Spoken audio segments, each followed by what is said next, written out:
Hey everyone. Some of you know that I may collect images and video and test things for years sometimes before I publish them. And this week we're talking about poke salad, and it is a perfect example of that. So the plant is poisonous, but it also used to be sold canned in the South until about the year 2000. Elvis wrote a song about it, all kinds of cool information about it, traditional food going back for a very, very long time. First, I got to thank Sam Thayer, because without him, I wouldn't have had this plant. Sam brought me a very large poke root, and the thing was just incredible. It grew like 10 feet in a year, and he talks about poke in this book that has a much more in-depth discussion of the plant, and he also talks about it in his new field guide. But the most important thing that I took away from it, that I don't see any other resources talking about, is the difference between mature, thick shoots and plants that are younger, where the shoots are cooked with the greens. So most people just pick the shoots and the greens, and everyone says, oh, you got to get them young because they'll get a little more tough as the shoots get red as the plants mature.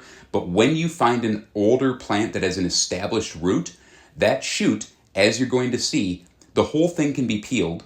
It doesn't have to be boiled 2 or 3 times. It can be boiled once for like 8 to 10 minutes, and it's absolutely delicious. The yield on it is incredible. It is kind of comparable in flavor to burdock flower stalks, but it's a really awesome plant and an aspect of a plant that is not really well known. I think everyone needs to know. I think everyone should try this plant.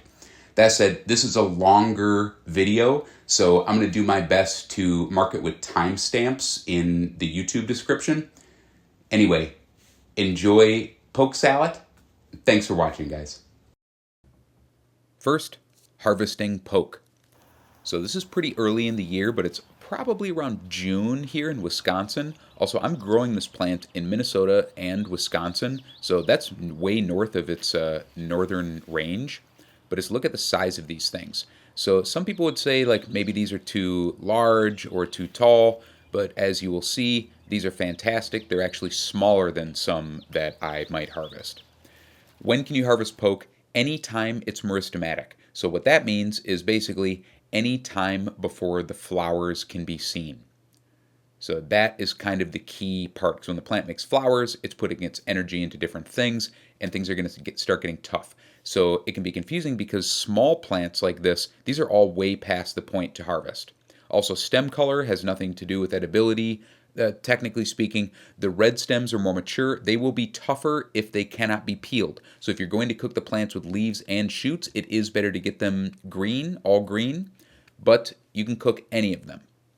How tall should poke be? Okay, you can see with this large shoot, it's not even red yet. This is over 5 feet tall. The whole thing is edible. I don't eat the leaves on those. I'm going to show you how I peel it. Okay, on the berries, please don't eat poke berries. There's, as Sam Thayer says, there's lots of secondhand accounts of people eating the berries, using them for like jelly, pie, whatever. They don't taste good, okay?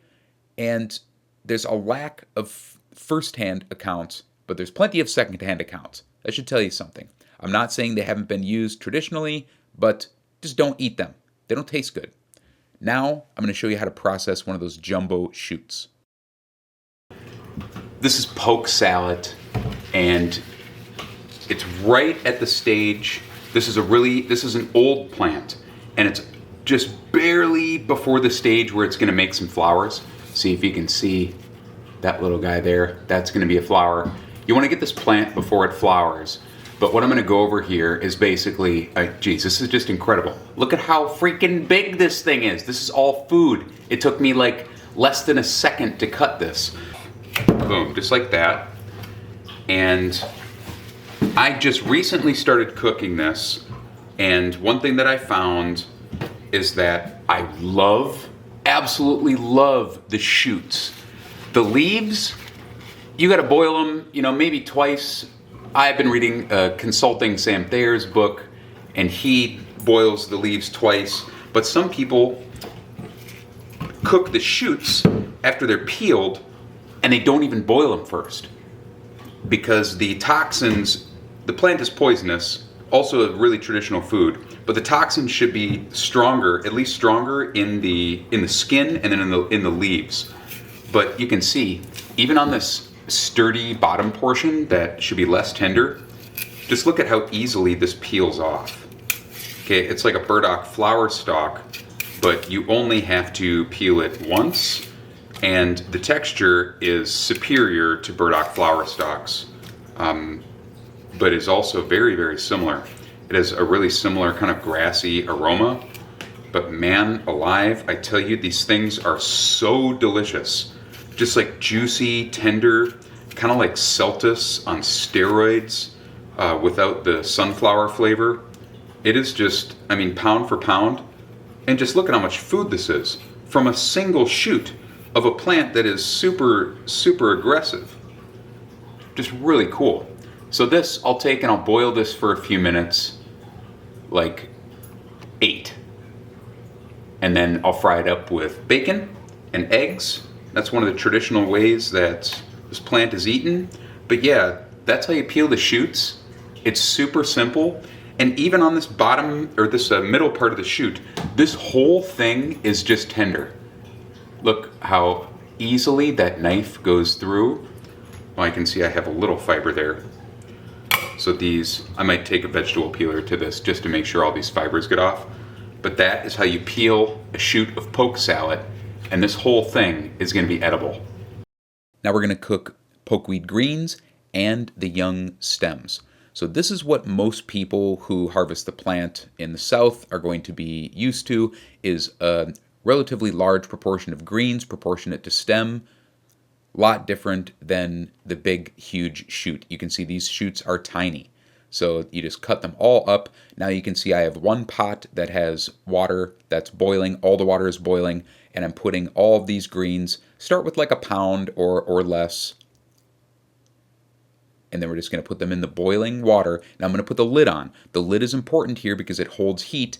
Now I'm going to set a timer for 2 minutes. I'm going to suggest you set your first timer for 3 minutes for each boil, because we're going to boil this 3 times rapidly. After I drain the greens, then I'm going to put fresh boiling water on them, put the lid on. Again, the lid is important. There you see we're setting another timer. The lid keeps that heat in, and this makes it so it comes back to a rapid boil. A lot of people don't put a lid on it. A lid is key for holding in temperature and bringing it back up to a rolling boil quickly. Okay, so we're just going to do this 3 times. Once again, you do it for 3 minutes. I had no problems eating this for 6 minutes, but if you're cooking the plants that with stems that are not peeled, you need to be a little bit more careful. And then after it's done, we're going to put the plants in cold water to stop the cooking. Okay, soaking the cooked greens. One thing they'll do in Italy to leach bitter flavors out is to soak cooked greens in water overnight. You can do the same thing with poke. If you are nervous or if you've had issues before, boil the plant a couple times and then soak it in water overnight. It's kind of like an extra step you can do to make sure it's safe. You also don't want to serve this to other people the first time you cook it. Eat it by yourself and eat a small portion, like 2 ounces or less. Wait a few hours and then eat a little bit more. Okay, so we're just draining them, and then I'll squeeze the water out. Now those can sit in the fridge for a few days, and you can reheat them as you need.